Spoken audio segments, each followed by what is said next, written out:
listening to Your Secret is Safe with Me, non-judgmental talk about infidelity with Dr. Marie Murphy. If you're looking for new perspectives on complicated relationship issues, you've come to the right place. Days go by, they're crawling by. Hi, everyone. I'm Dr. Marie Murphy, and I'm a non-judgmental infidelity coach. If you are cheating on your partner, or having an affair, or you're the other person, or you're engaging in anything you think counts as infidelity, I can help you deal with your feelings, clarify what you want, and make decisions about what you're going to do. No shame, no blame, no judgments. When you are ready to start dealing with your infidelity situation in a way that's truly right for you, I can help you do it. There are 2 ways you can have me as your coach. We can work together one-on-one via Zoom, or you can enroll in my self-guided course, You're Not the Only One. To get started with either of these options, go to my website, mariemurphyphd.com. Together, we will find you some relief and a clear path forward. In today's episode, I'm sharing another conversation with a podcast listener who has made it through the challenges of her infidelity situation and is thriving on the other side of it. Katie and I talk about her experiences with her Mormon marriage, her desire to feel loved and appreciated and desired, the joy she found with her affair partner, and how her life has changed as a result of her experiences with infidelity. We also have a really great conversation about the legitimacy of anger and how we can balance empathy for another person with our anger about their actions. It's a rich and poignant conversation, and I hope you enjoy it. So many of the stories we hear about people's experiences with infidelity emphasize how awful infidelity is and how it destroys people's lives, and how if you've engaged in infidelity, you're doomed to be miserable forever. But even if those stories are true or have elements of truth within them, they aren't the whole truth. They aren't everyone's truth. So I'm tremendously grateful to Katie for sharing her story and for helping us change the collective conversation around infidelity.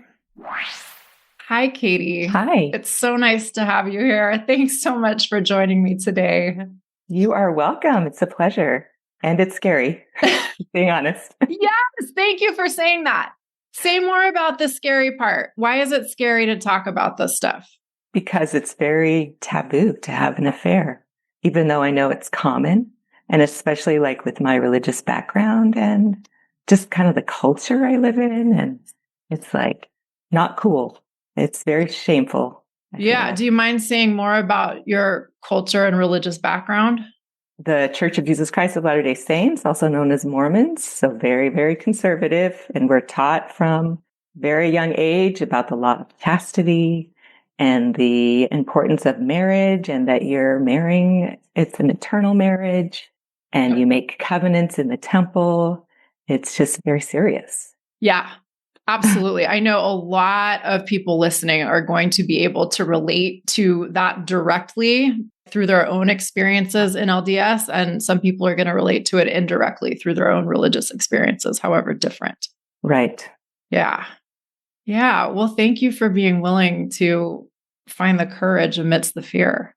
You're welcome.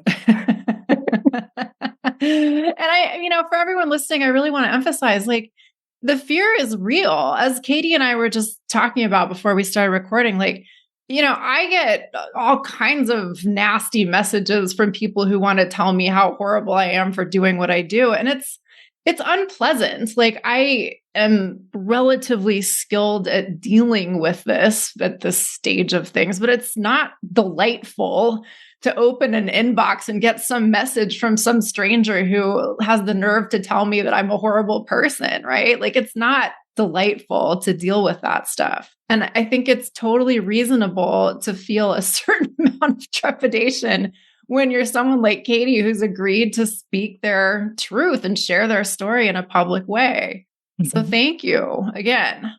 With that, we could say thank you all day. But with that, let's just talk about the details of your situation. What was your marriage like? What was your experience of that relationship like? Overall, I would say it was just not a feeling of not being very connected, but it was functional in that we raised 4 kids. We coordinated things. We both worked hard and did some things together. And my ex is not a terrible person. I just think he had some things like in his childhood of his needs not being met, and he wasn't really able to meet my needs in our relationship. And I'm sure I probably didn't meet some of his as well, to be fair.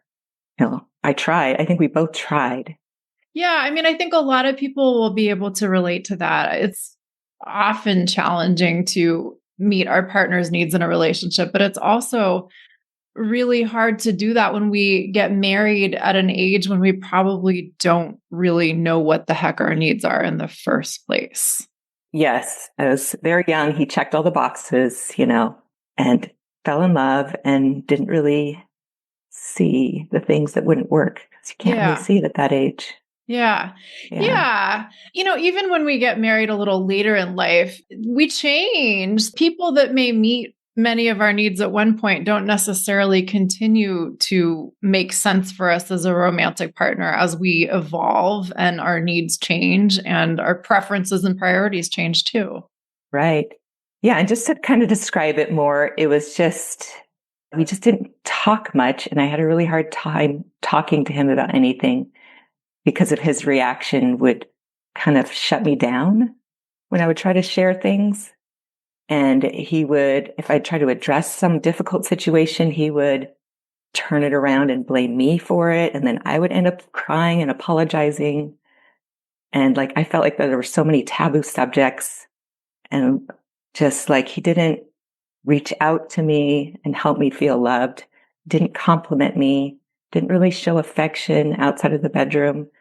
And and I know that he felt that I was not trying to connect with him either. Cause he's like, you have your own life and you go and do fun things with your friends and you do this and that. And and you take care of all the stuff with the kids. It just felt unsupportive. And I always just made excuses for it. And I didn't make it mean, oh, we have a horrible marriage. I didn't make it mean that until in retrospect, I was like, actually, the marriage really sucked. Because now I'm in a much, much better relationship. I'm like, oh my gosh, I didn't even know this was possible. I thought it was all my fault this whole time. I thought it was me, blame myself, tried to read books, tried to have these difficult conversations that did not end up going how I wanted. It's just so much better not being married now. Amazing. Let's rewind a little bit and talk about how you got to that point. Right. So you're in this marriage. It sounds like you knew that you were not satisfied with your marriage.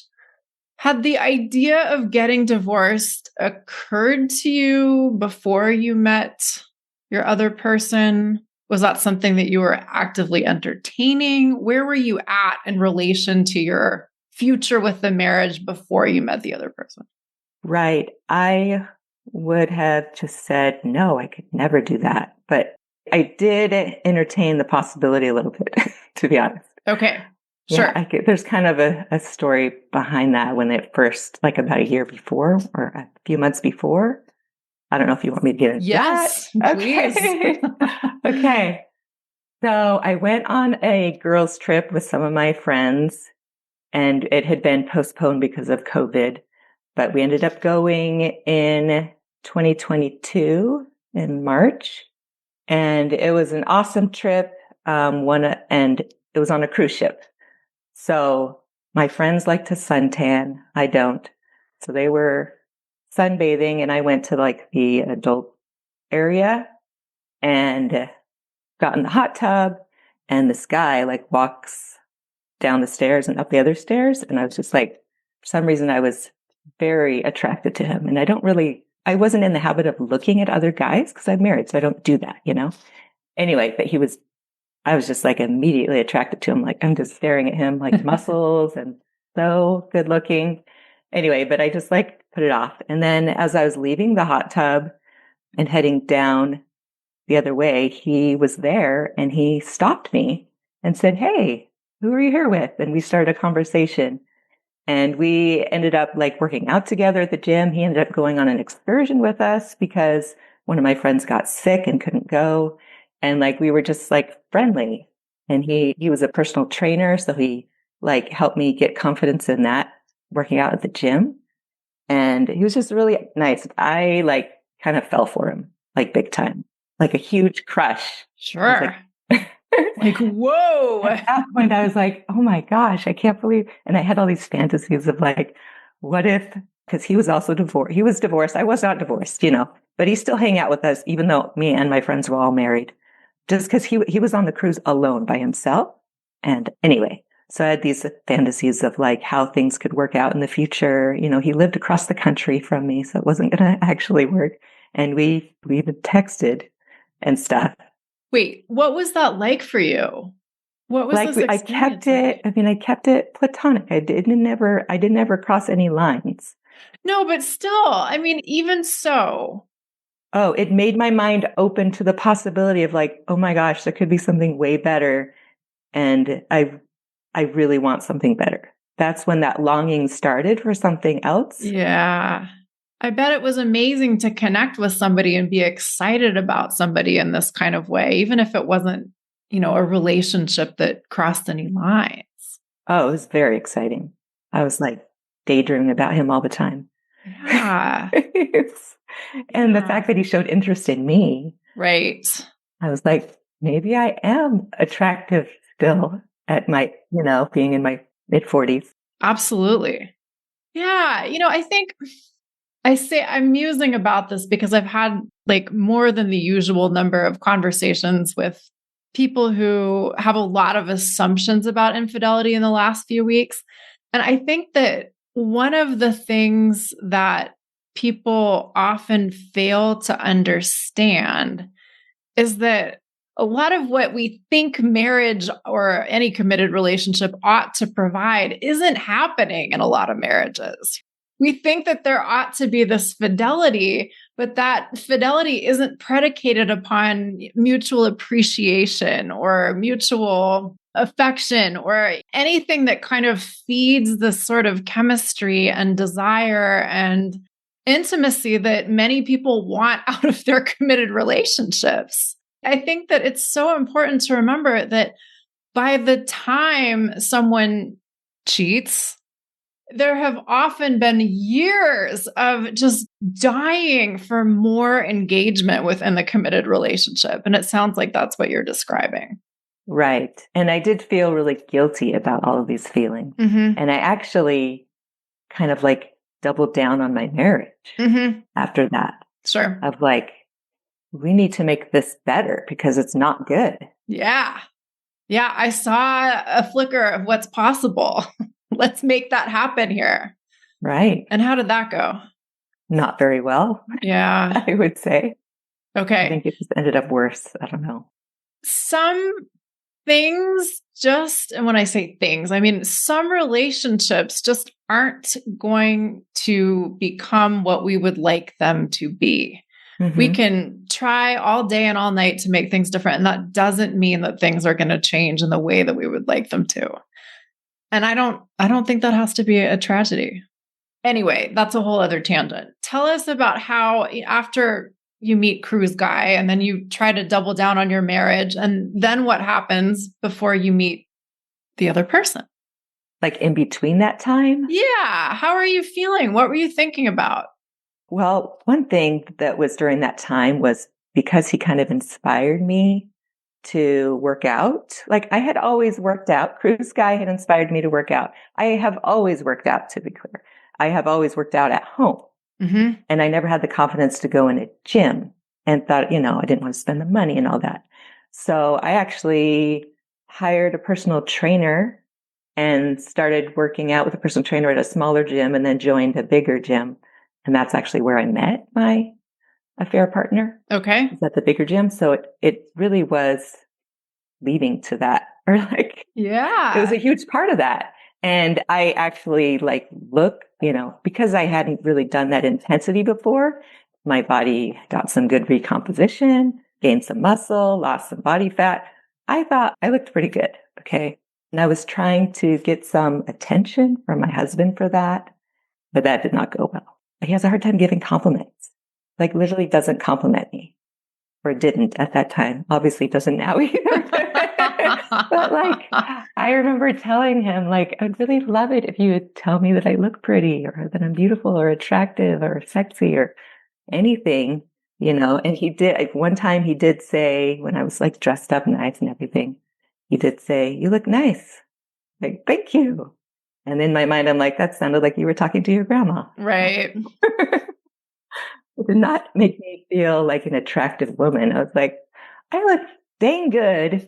And you don't even do or say anything. It just felt like, oh, anyway. Yeah. Yeah. This is such a pervasive theme in my conversations with clients. Many of us want to feel appreciated and desired and admired by our partners. And when that isn't there for a long time, especially when we're asking for it, it's kind of soul crushing. It's like, here I am, this beautiful creature, and you don't see me? What's up with that? Right, Yeah. exactly. Ugh, hard stuff. Okay, so just to kind of keep the story moving along here. So how do you meet Mr. Other Person? How does it, like, what's this moment like? Do you like catch each other's gaze across the gym? Does he come over and offer to spot you on your bench press? Like, what happened? Yeah, pretty close. Cool. Well, we were working out on different machines and he made some kind of noise while you know how guys grunt and stuff at the noise. Yeah, I know all about that. I glanced at him. I was like, okay, whatever. And then continued working out. But then he came and talked to me and said, hey, do you want to do bis and tris with me? And then biceps and triceps. I said, sure. Cause I was still really new at the gym, like only a couple weeks there. And so then we worked out together and then he invited me to go to a spin class, like the cycle class the next day, which I did, which was fun. And we like worked out together that whole week. So I met him on a Monday and then on Friday.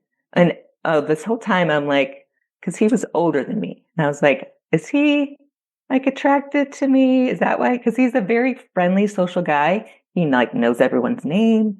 He talks to everybody at the gym. He's just being friendly. Right? It's what I was telling myself. Mm-hmm. And I'm like, should I tell him I'm married? Like, if I say that, is he going to think, well, I wasn't trying to hit on you, so you don't have to tell me that, Or should I tell him like preemptively in case he thinks I'm attracted to him? I don't know. This was going on in my head. But on Friday, he asked me, hey, would you want to go out this weekend, maybe for lunch or dinner? And I was like, oh, I'm married. Sorry, I can't. But thanks for asking, Yeah. So we just kind of continued to hang out or at the gym, and I didn't work out with him quite as much, but we still talk to each other pretty much every day because he does like the same exercises every time. And I want more variety than that, but we would work out on the same machines or, whatever. But he also invited like this other girl to work out with us sometimes and she would join in and I don't know. So it just felt like a friendship, Sure. Yeah. And trying to think where I want to go next, which details. Because he was like looking for people to date, I had a friend who was single. How did you know that? How did you know he was looking for people to date? Well, he was asking me out. Okay. And that precipitated the questions of how long have you been divorced? And like, okay, got it. Are you dating anyone? And that kind of thing, just in our conversations as we got to know each other. Mm-hmm. So I actually tried to hook him up with one of my friends. And she ended up saying no, she wasn't ready. Well, actually, there's kind of a story behind that. She asked around, like, do you know this guy? Her friends.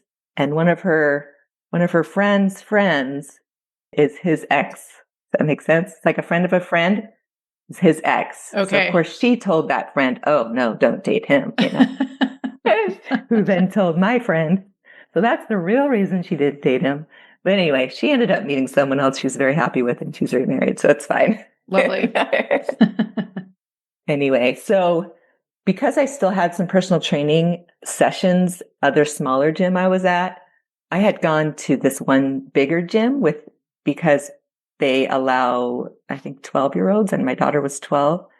So during the summer, she could come with me. And then I actually canceled my membership to go back to the other gym and keep using my sessions for another month or so. So then I wasn't seeing the new guy anymore. And I really missed him. And we would text still. And I would even send him like a picture of like, I'm still working out kind of a thing at the other gym.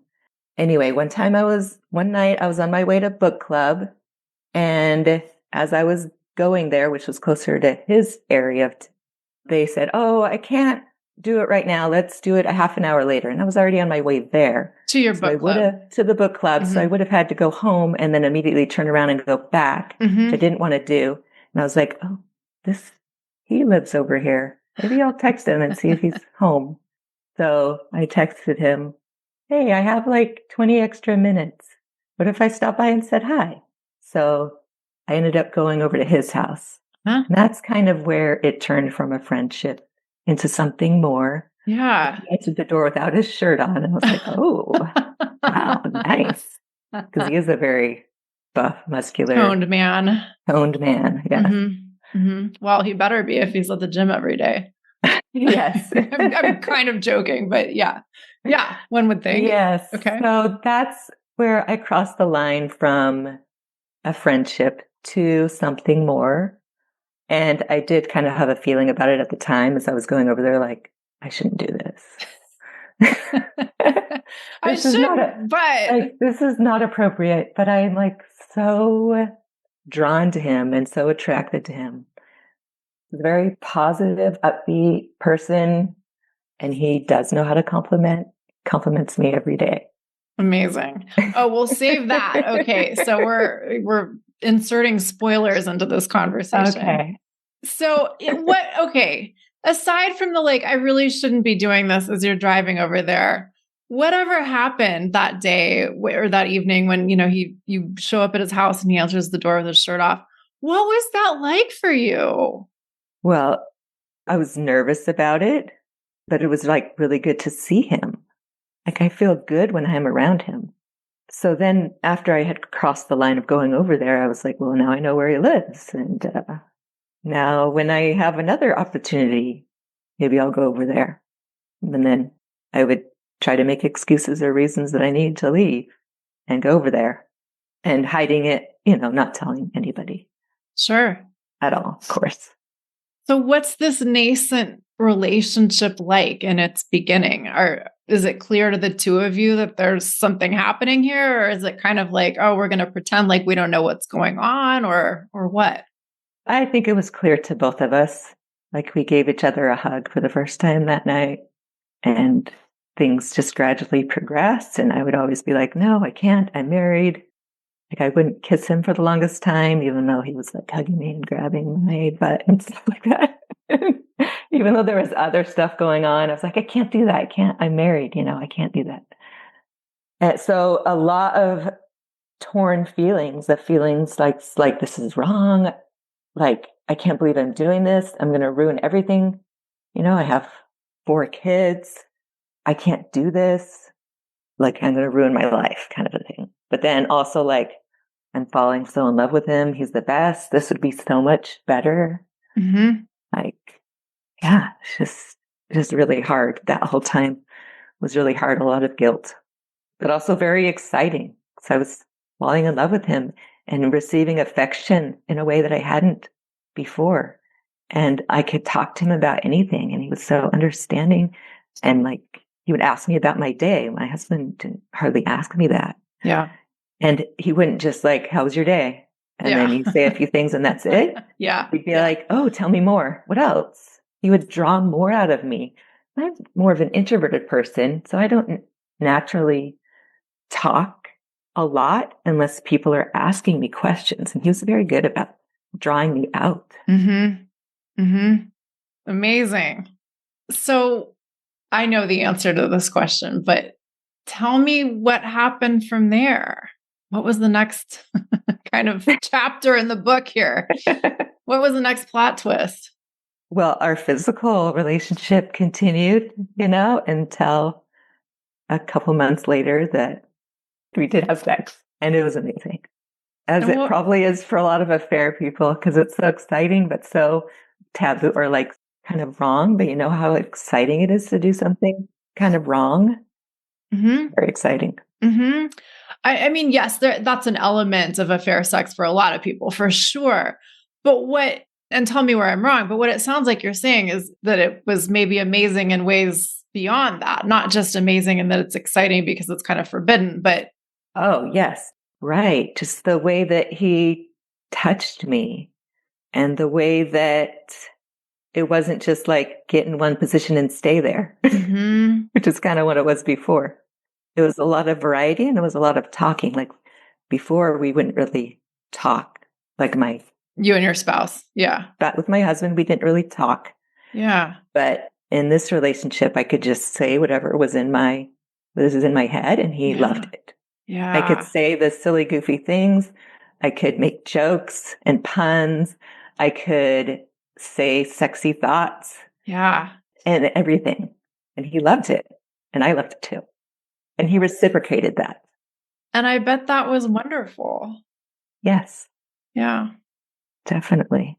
Yeah. Yeah. So at that time in my mind was like, okay, this is amazing. I want to keep this, but I have kids. I have 2 kids that are still teenagers and 2 that were adults at that time. And so this can't happen for another like 5 years. Yep. I hear that a lot. We're just going to keep this under wraps. And then I'll get divorced after my kids are graduated from high school. Okay. Well, that didn't end up happening. Right. That's a really long time to hide an affair. And I was not super good at it. And yeah, he found out. So he meaning your husband, ex-husband. My ex-husband found out. Do you mind sharing the details of how that went down? I mean, I had to find my friends on our iPhones. Oh. And I was like nervous about taking that off. So I left it on and I was just like, I'll just tell him that I'm at a friend's house. Like, this is my friend's house that I'm at, that kind of thing. And I'm trying to think how he originally suspected anything. It's kind of hard to remember because there were just a lot of things. Like, I think I turned off Find My Friends and then he was suspicious. And at one point I told him I am in love with someone else, but then we continued. We just didn't ever talk about that. What? Wait. Okay. Let's just see if we can get a little more detail here, just because this is such an important part of the story, at least to a lot of people. So You turned off Find My Friends and he noticed this and said something about it. Right. Okay. And then you impromptu or, apropos of nothing, you say to him like, hey, I'm in love with someone else. Are there any missing I know, right? pieces here? Okay. It was brought on by a conversation that we had. I'm sorry that I'm having a hard time remembering I should remember these things because it was such an important part. Well, no, actually, I think this speaks to something really important in that, a lot of people think that as their infidelity situation is difficult, it's going to define their life and they're not going to survive and everything is just going to be bad. But what you're demonstrating in real time here is that even if these things are quite difficult at the time, you can get to a point where you literally don't remember the details. That's true. And that's kind of a win. I guess. So fair enough if you don't remember. I'm just asking for narrative purposes. It's not critical. Right. Yeah, he had a suspicion, and I know I made excuses that he didn't believe, which he shouldn't have believed because they weren't true. And I think I did tell him, oh man, what did I tell him? I don't remember. I'm sorry. No, that's okay. I just know that I told him at one point, I am in love with someone else. And then we didn't really talk about it and we just kind of continued on. I know, which is weird. No, it happens all the time. Yeah.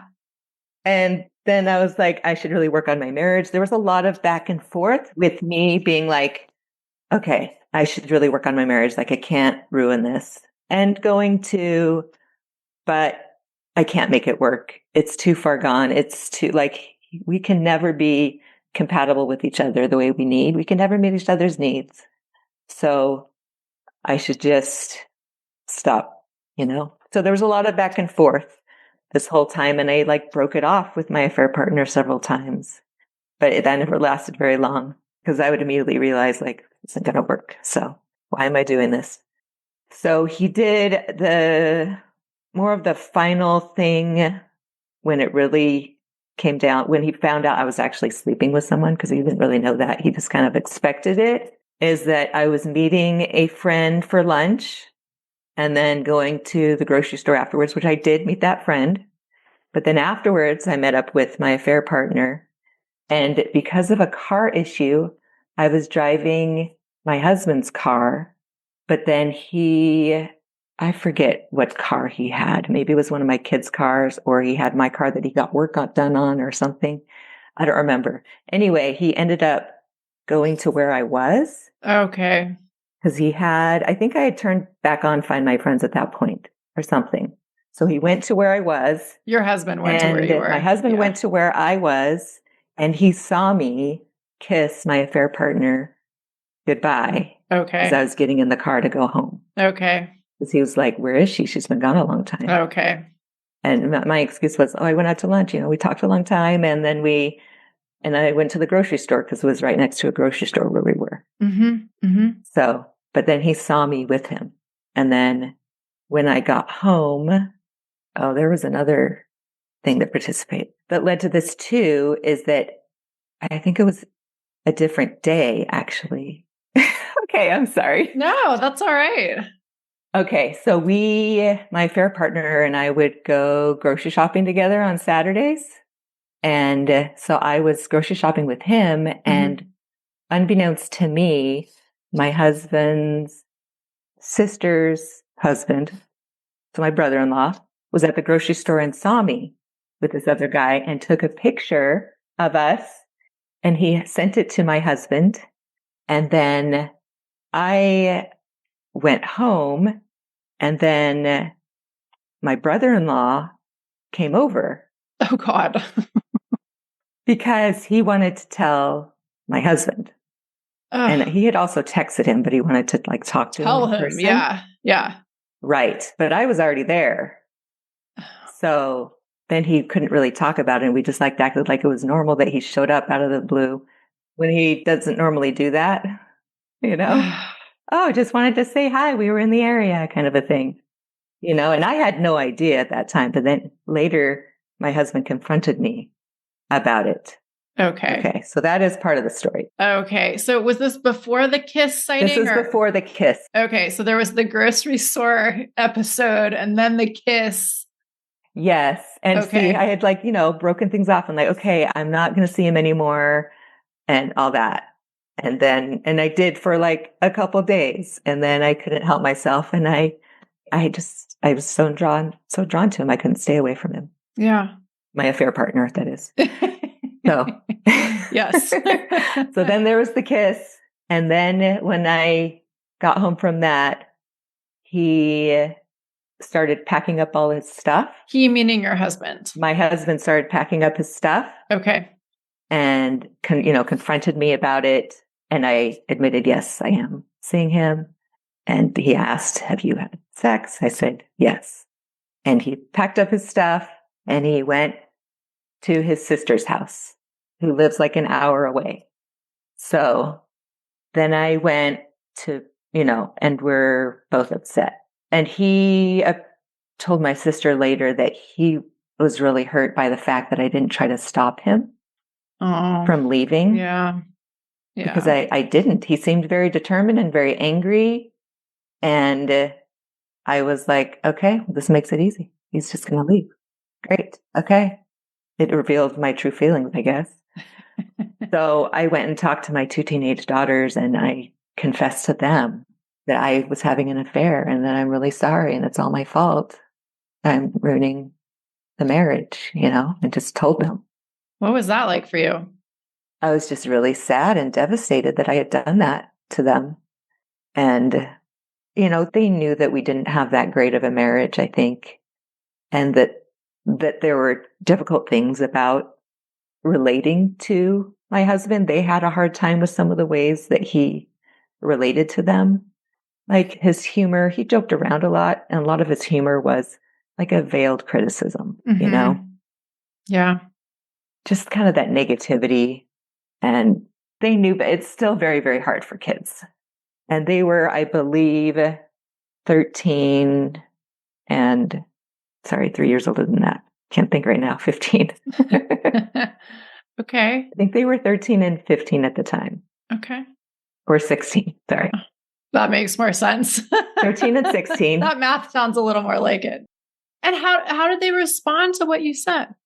They weren't angry. They were just like sad with me and gave me hugs and said, "It's okay. We understand."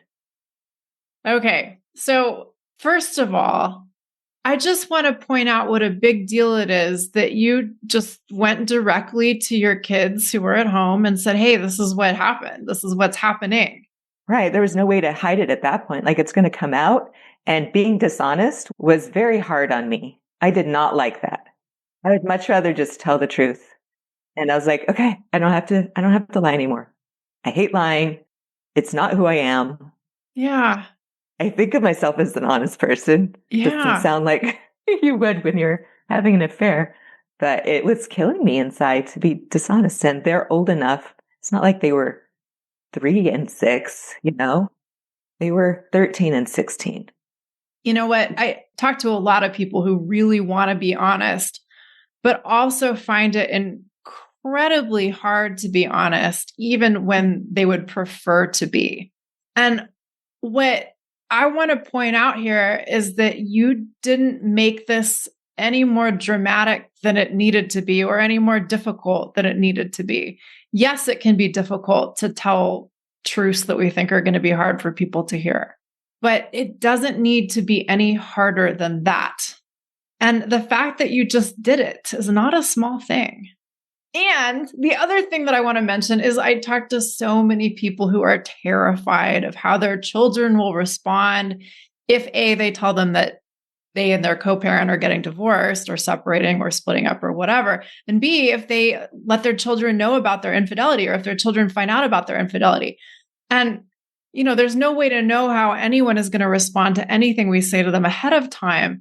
But what your story indicates is that it's not, the reaction that you get is not necessarily going to be like, "Oh my God, Mom, you're horrible. You shouldn't have done that."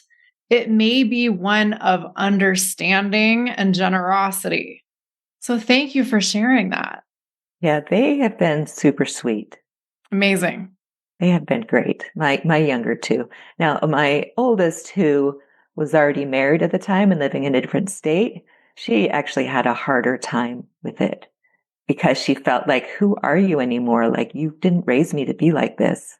She wasn't seeing the daily interactions and the way that things were dysfunctional. Yeah. Yeah, for sure.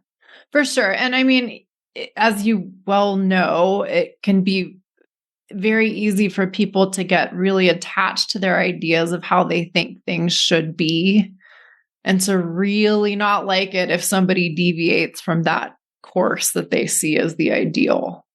Right. Yeah. Yes. Okay. So what happened from there with your husband? What happened from there with your affair partner? So from there, he lived with his sister, my husband at the time, lived with his sister for about a month, just over a month, I think. Or maybe it was just it was about a month. Anyway, so that time was really nice because he wasn't there. Yeah. And I could do what I wanted. Yeah. But he did cut me off financially, which was a really difficult situation. I mean, I was working part-time with my own business. So that was hard. And then we did have like this mediation meeting where me and my sister went to the house that he and his sister were living in and met and talked about, okay, do we actually want to get divorced? And we decided at that time, yes, we both wanted to. And these are some of the logistics around that, which was a good thing to do that. I mean, it didn't mean that everything went smoothly because it did not. A lot of it was like the financial stuff. Sure. Did you have a professional mediator helping you, or was it just your sister and his sister helping to? Just the sisters. Okay. Right. Yeah. Yeah. And he wanted to do it without attorneys, which I would have been fine with. But then when the finances for that was a big reason that I was like, he gave me an offer that was completely unreasonable. It was, he gets the house, he gets full custody of the kids, he pays me $500 a month for 12 months, and that's it. Okay. Yeah. That's what he wanted. Yeah. That's pretty good and unreasonable. Yeah. So I had to get an attorney. Okay. He was Yeah. so far off Yeah. after 27 years of marriage. Yeah. Anyway. Yeah. So we ended up having to sell the house, which was a lot of back and forth for a while because he was hoping that he could keep it. Mm-hmm. And, there was a lot of blame for me. You're going to make the kids move and to a different house. They just want to stay here. And you should just move out and go be with your affair partner. I'm like, I'm not leaving my kids. There's no way I'm doing that. And I'm staying here. Plus, I was running my business out of our house and I needed the space to do that. Mm-hmm. So all that. Even though we're not getting into like granular details here, I think it's really important to acknowledge that these things can be really challenging and really unpleasant to deal with. But you're sitting here breathing air and talking to me today, and evidently you made it through.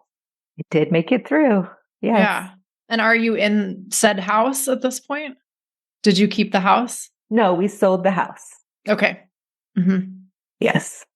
We sold the house and he would not sign the papers for me to get my half of the money. And I needed that money in order to put the rent towards my new place. And that was a whole situation that left me with no money and no home. But my parents were very generous and helped me out. And then he did sign to get my half of the money. So I actually had money. That's a good thing. So there was a lot of difficult financial stuff with the divorce. And then, of course, paying the attorney fees. That being said, I have a friend who also got divorced and hers was 10 times worse than mine. So in the grand scheme of things, it wasn't terrible. And we got through it and it was finalized about 11 months after. So he actually was the one who filed for divorce because I kind of wanted to put it off and get more information and do some more research and figure out everything. But he just filed it and I got served with the papers, which was fine.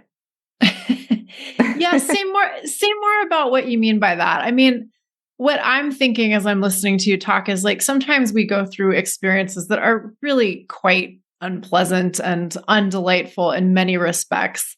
And it's not great. It just isn't great. There's no way to say it otherwise, but we make it through and we're okay.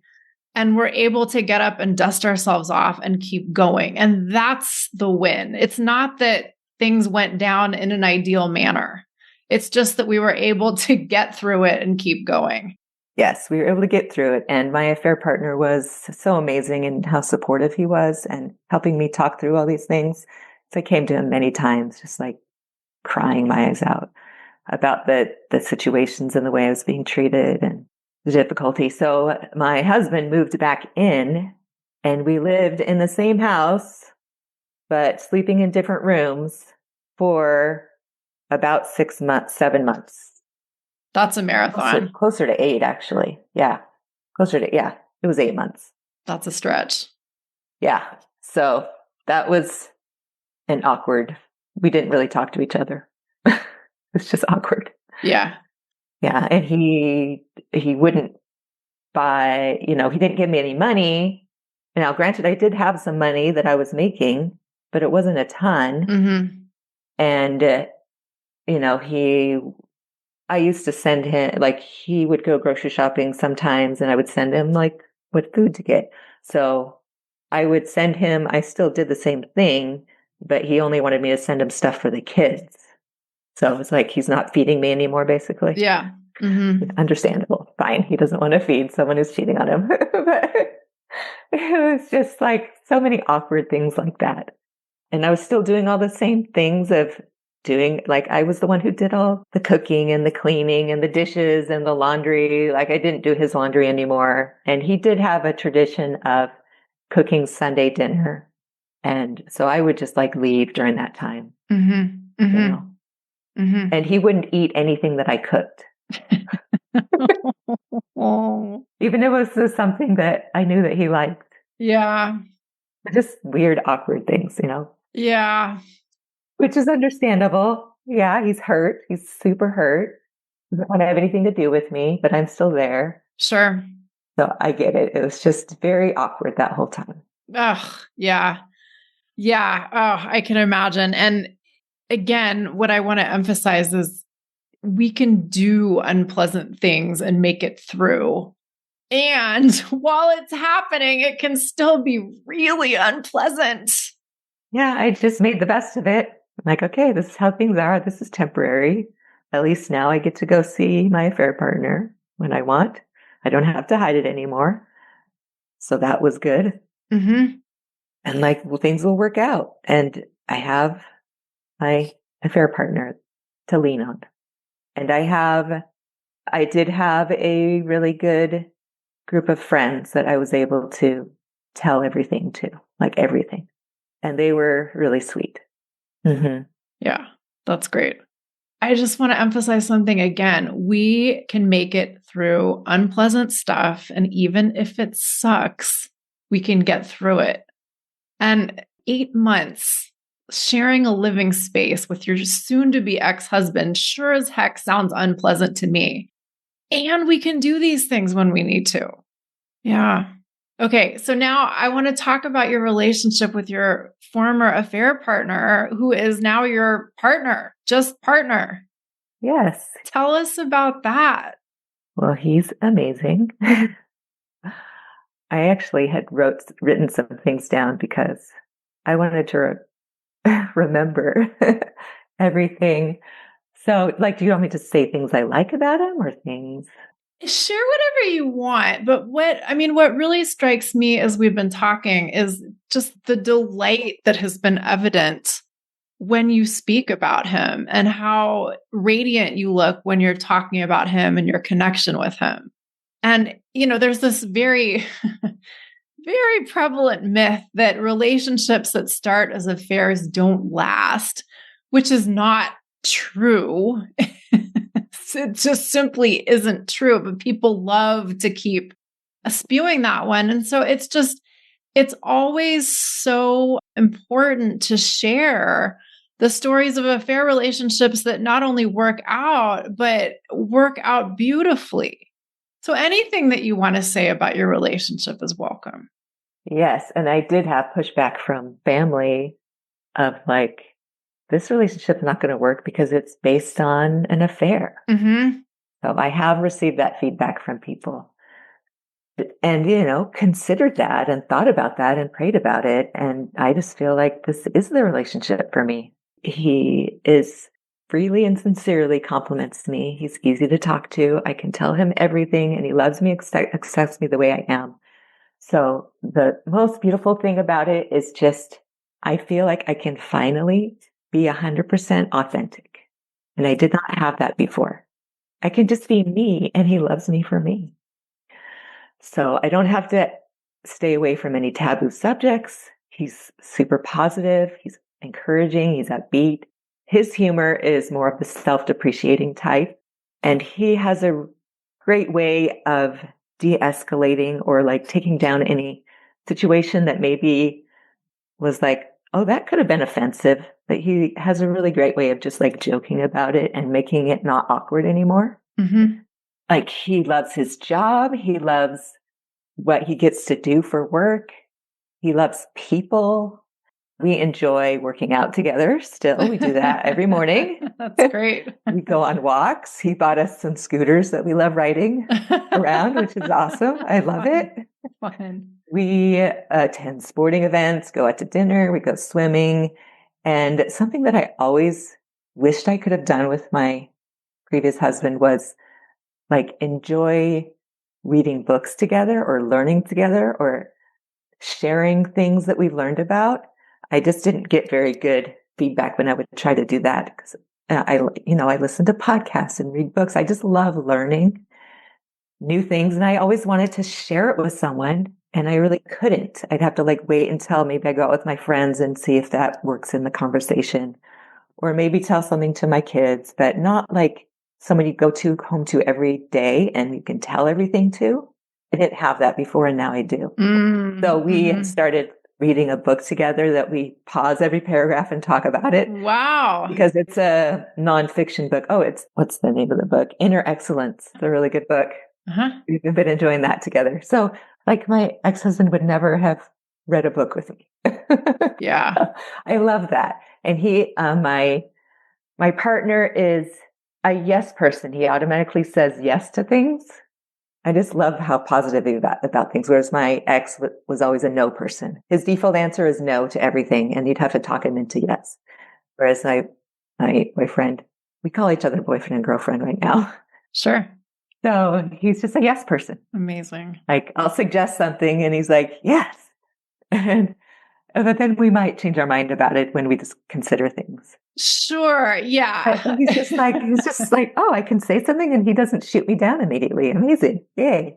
Right. It sounds like you really share a similar enthusiasm for life. Yes. Yes, for sure. I feel like my self-esteem is better now because I can be myself and be accepted. Mm-hmm. And I have less limiting beliefs like, oh, I can take this next step in my career or with this job. And he's always encouraging me. Amazing. And I can do things that I wouldn't think that I could have done before. Yeah. Yeah. That's incredible. It's funny. Like another thing that I think people who are like just, dogmatic infidelity haters forget is that some committed relationships can be pretty darn toxic. Or at the very, I mean, that's kind of a loaded word, but at the very least, they can be very constraining to the lives of its participants. And it's really such a good reminder, what you're saying right now, that having a partner who enlivens us and empowers us, helps us be more of who we fully want to be in the world. And we're better able to engage in the world and impact others in a way that we consider positive. And that has ripple effects beyond which we will ever know. Yeah. Yeah. I love that perspective. That's great. Yeah. So good, Katie. Tell us a little bit more about what has worked out okay or better than okay in regards to your infidelity situation. Anything that we haven't mentioned or anything that you want to emphasize? Okay or better than okay? I mean, obviously your relationship with your boyfriend is pretty good. Yes, having a great relationship has worked out amazingly. Yeah. Yes, and just feeling like I have more freedom in my life. Yeah. To do things and being able to go on trips with him. And hopefully he doesn't spend all that much time with my kids, but hopefully they see what a healthy relationship looks like. I don't know if they see that or not, but they see the way that he is. And he did take us, like 4 of us on a trip, which was really fun because then they got to know him a little bit better. That's amazing. How are relations with your ex these days? We minimal as far as we don't interact very much at all. Sure. Yeah. Is that okay with you, or would you prefer it to be different? I would probably prefer that we had a relationship where we could actually talk about things, mostly in regards to the kids, or have an actual reasonable conversation where it's a back and forth and you compromise. But that doesn't really happen. So it's better this way than having it be antagonistic. It's just very minimal. Like he will ignore a lot of the things if he doesn't think it's important if I contact him about something. So that's dumb. But he does respond sometimes about things, and it's mostly like, you need to pay for this for the kids, and I'm not paying for it, that kind of a thing. So it's mostly like negative. Any interaction is mostly negative, but also there's not very much of it at all. And it's fine. I just want my kids to be taken care of and loved. So the main thing I don't like is that when he's like, oh, I'm not paying for that for her, for one of our kids, then my daughter feels like he doesn't love her. Even though I know he does love our kids, just feels like he doesn't care when he won't meet her needs. And I have to be the one to do everything. Yeah. But for the most part, it's good. We don't talk or interact. I am still working on not feeling anger just because of the way I was treated. Sure.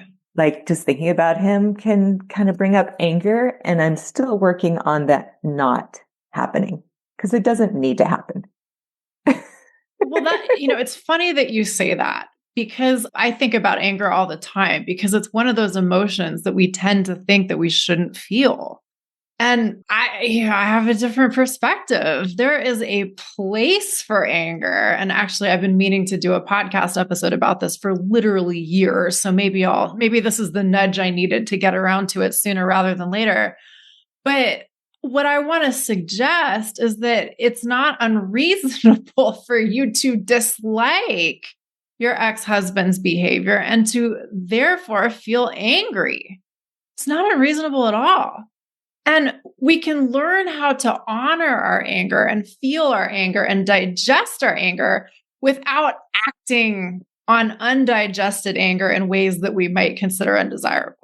Anger gets a bad rap because so often we don't know what to do with it. And so we end up acting out when we feel anger and doing things like punching people in the face or yelling at strangers or whatever that isn't all that cool, right? But the anger itself is just another legitimate human emotion that has its place in our lives. Okay. Yes, I do think that's true. I don't want my anger to carry over into how I interact with him. I want it to be a completely fair and reasonable person. So I feel like I have to set it aside and tell myself he has a reason for the way that he's acting. It totally makes sense to him while he's doing what he's doing. And how would a mature, reasonable, human being respond to this? And I have to coach myself through that, I guess. Yeah, I mean, fair enough. And I want to suggest that two things can be true at once. You can have empathy for him and how he feels, and therefore why he's acting the way he's acting. And you can also allow yourself to be angry. Okay. Yeah. But I mean, this is we could talk for hours about this, but it's not the easiest needle to thread, but it is doable. You can have your anger, and there can be space between the emotion and your actions as you're describing. And you can also have respect for why he's acting the way he's acting. Okay. Right. Yeah. But your anger is sacred. Often we are angry because we feel like something is wrong. We think that something is wrong, and it's okay to think that things have gone wrong in this crazy world we live in both our interpersonal relationships and in our global dynamics and everything in between. All right, Katie, we could take this in so many different directions from here. I want to just give you one last opportunity to say anything that you might have thought of as we've been chatting that you want to wrap up with. But if there's nothing like that, that's totally fine. It's just an invitation. Well, we do plan on getting married. We've talked about it. And he actually ordered an engagement ring. Oh, things are happening. Congratulations. So nothing's official yet. But yeah, I'm looking forward to having a great life with him. That's so cool. And living together, because we don't live together. Mm-hmm. So much to look forward to. That's right. Yes. I'm excited. I feel like only good things are happening from here, Really cool. I'm so happy for you. Thank you. All right, Katie, with that, I will say thank you again for joining me on the podcast. I really appreciate your time and presence and your willingness to share your story. And I know that a lot of other people are going to feel the same. Thank you, Marie, and thank you for the work that you do. I appreciate you. Thank you, Katie. Thanks for saying thanks. You're welcome. All right, everybody, that is just about all I have for you today. Another big thank you to Katie. I really enjoyed talking with you, and I thank you for being a guest on this podcast. If you're ready to start dealing with your infidelity situation in a way that you feel great about and you want my help doing it, let's get started. There are 2 ways you can have me as your coach. We can work together one-on-one via Zoom, or you can enroll in my online course, You're Not the Only One. The rest of your life, beyond the drama and difficulties of your infidelity situation, is waiting for you. Thank you all so much for listening. Until next time, bye for now. Thanks for listening to Your Secret is Safe with Me with Dr. Marie Murphy. Make sure to click subscribe to get updates on our latest episodes.